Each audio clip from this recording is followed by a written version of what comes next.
everyone. My name is Carly Shaw, and I'm currently a senior in the Dairy Science Department at Virginia Tech. Today, I am going to be giving a presentation for my Animal Agriculture and the Environment class. This presentation is titled My Favorite Outbreak, and I'm going to be discussing a raw milk outbreak that occurred a few years ago. So before I discuss this specific outbreak, I figured I should go over exactly what raw milk is. Raw milk is milk that is unpasteurized, which means that this product did not go through the process of heating at an elevated temperature for a period of time to destroy certain bacteria, which can cause disease or spoilage. This process of pasteurization does not alter the taste or the quality of the milk. It has been estimated that less than 1% of all the milk sold in the United States today is raw milk. So, that being said, I am going to discuss a specific outbreak case which occurred in 2014 from raw milk that came from Miller's Organic Farm, which is a dairy farm in Bird in Hand, Pennsylvania. The results of this case were that there were two outbreaks, one of which was in California and the other was in Florida. Both of these people were hospitalized, and the person from Florida died as a result of the incident. The ages of these people were 73 and 81 years old. The specific pathogen in this case was Listeria. Listeria is a group of bacteria that are capable of causing illness or infections. The specific form of Listeria in this case was Listeria monocytogenes, which is a very common form of Listeria in foodborne illnesses. In this case, the raw chocolate milk that was sold around the country and came from Miller's Organic Farm was responsible for the outbreak.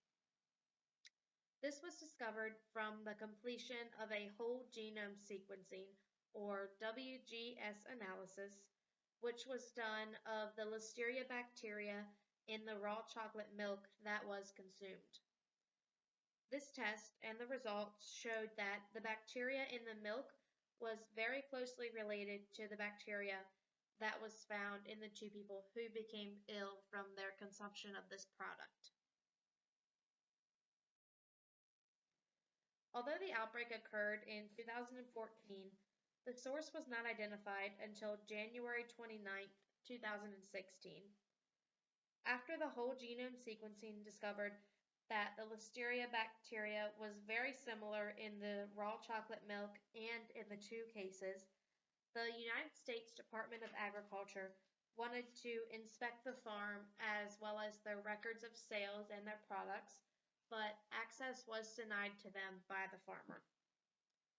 After this occurred, Mr. Miller, who was the farmer, was ordered to go to federal court, and here he was ordered to produce his records as well as allow access to the farm.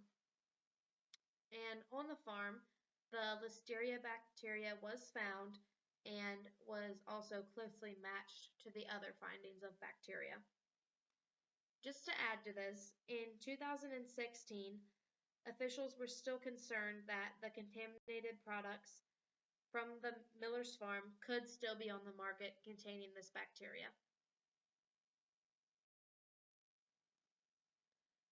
During a case study of risk factors on a farm that can lead to Listeria, 128 dairy farms were used. Some of the findings included poor quality silage, which has a pH of greater than 4.0, insufficient cleaning of the areas that the cows are housed in, as well as cow cleanliness were also factors. Other factors included poor lighting in the barns and parlor area, and insufficient milking procedures and practices, such as dirty towels or not using a single towel on each cow. Just to put things into perspective, this is a chart that shows that there are several pathogens that can be in food, such as Campylobacter, Toxoplasma, Listeria, Salmonella, E. coli, and norovirus. And this also shows that roughly any product that comes from a farm has the possibility of being contaminated. This chart is showing the top 10 pathogen food combinations, as well as how often they occur, the cost of the illness, and the results that occurred from these situations, whether that be hospitalization or even death. And as you can see, Listeria in the dairy products is not, it's about in the middle of the list, so it is still of high concern.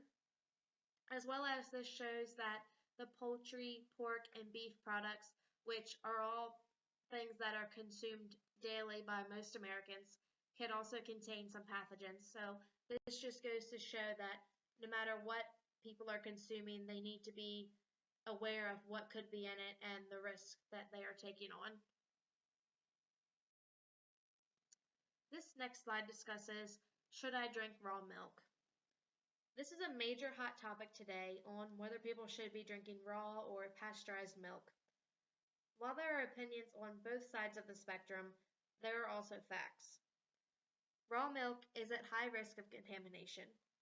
It can harbor bacteria such as Listeria, Salmonella, E. coli, and Campylobacter. Therefore, it can be responsible for outbreaks of illness. The people who are at the highest risk of illness from the consumption of this product are the elderly over 65 years of age, pregnant women, children less than 5 years old, and those who already have weak immune systems. There are also no nutritional differences between raw and pasteurized milk. On the other hand, pasteurization kills the bacteria that causes disease or spoilage, making this milk much safer for consumption. The general public consumers have more than likely not been on the farm around the cows and the bacteria that surrounds them. So their bodies are not accustomed to this environment and those bacteria. For this reason, the raw milk is much more harmful to them than farmers who drink the milk right off of their own farm. Also, the Center for Disease Control has stated that they highly recommend that people only consume products which have been pasteurized, which includes milk, cheese, ice cream, and yogurt. To conclude this presentation, while the idea of raw, unpasteurized milk may sound great to some consumers, it can contain many harmful pathogens and bacteria that could cause serious illness or infection. Even if the milk is purchased from a farm that appears clean and has healthy cows, there is always still bacteria on farms, and there's always the possibility of this getting in the food. This specific case of an outbreak from raw milk consumption is one of many foodborne illnesses that come from farms. It has been estimated that 48 million people become ill from foodborne illnesses each year. For this reason, people must be knowledgeable about what they are consuming and the source.